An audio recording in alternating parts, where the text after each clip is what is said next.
አዩኤል ለሀብታሞች ብቻ ነው ወይ? በፍጹም አዩኤል ለሁላችንም እንደሚሆነን ተደርጎ የተዘጋጀ ነው። ሁሉ ሰው ሊጠቀምበት የሚችል የመጀመሪያው ፕራይመሪ ስራው ኢንካም ሪፕሌስመንት ወይም ደግሞ ኢንካም ፕሮቴክሽን ነው ማለት ነው። ከቨሬጅ እኛን ሪስፖንሲቢሊቲያችንን መወጣት ባንችል የምንወጣበት ነው። ነገር ግን ደግሞ አሁን በቤት ባስረዳችሁ ሰዎች ባላቸው መጠን ነው አይደለም የሚገዙት። የሚሊየን ዶላር ቤት አለ፣ የ10 ሚሊየን እያለ ሄዶ ወርዶ የ100 ሺህ የ100 ምናምን ሺህ የ200 ሺህ አይደለም።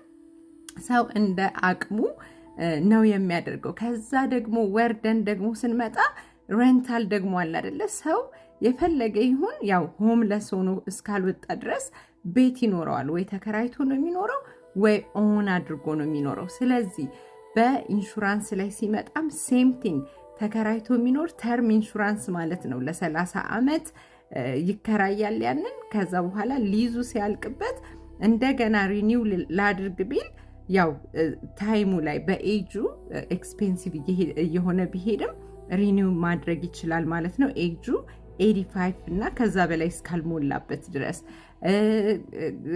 የአዩኤል ላይ ደግሞ ወይም ደግሞ ኢንዴክስ ዩኒቨርሳል ላይፉ ላይ ስንመጣ ደግሞ ፐርማነንት ኢንሹራንስ በመባል ይታወቃል። እሱ ኦን የምናደርገው ማለት ነው። 100 ሺህ ብር የሚሆን 250 ሺህ የሚሆን 500 የሚሆን የሚሊየን የሚሆን አፎርድ እንደምናደርገው ሰዎች አሁን እዚህ ጋር ሲመጣ ነው አይደለ። ለብዙ አይነት ፐርፐዝ ነው የምንጠቀምበት አዩኤልን። አሁን ለምሳሌ ልክ ጀማሪ ወይም ደግሞ ስታርተር የሆነ ወይም ደግሞ ሚድል ክላስ የሆነ እኔ ኮንትሪቢዩት ማድረግ የምችለው በየወሩ የተወሰነች እያደረግኩኝ፣ ነገር ግን ደግሞ ለብዙ ነገሮች መጠቀም ፈልጋለሁ ሲል እዛች ቦታ ላይ አፎርድ የሚያደርገውን 500 ሺህ ሊሆን ይችላል። አፎርድ የሚያደርገው 250 ሺህ ሊሆን ይችላል።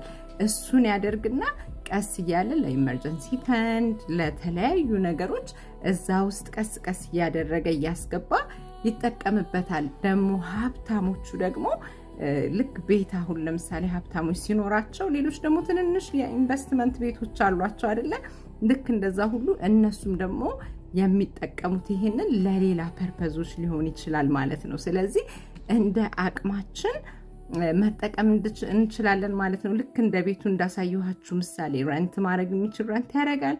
የ250 ሺህ ኦን ማድረግ የሚችል ያደርጋል። የ500 ሺህ እያለ እንደየ አቅማችን ማድረግ የምንችለው ነው ማለት ነው። ስለዚህ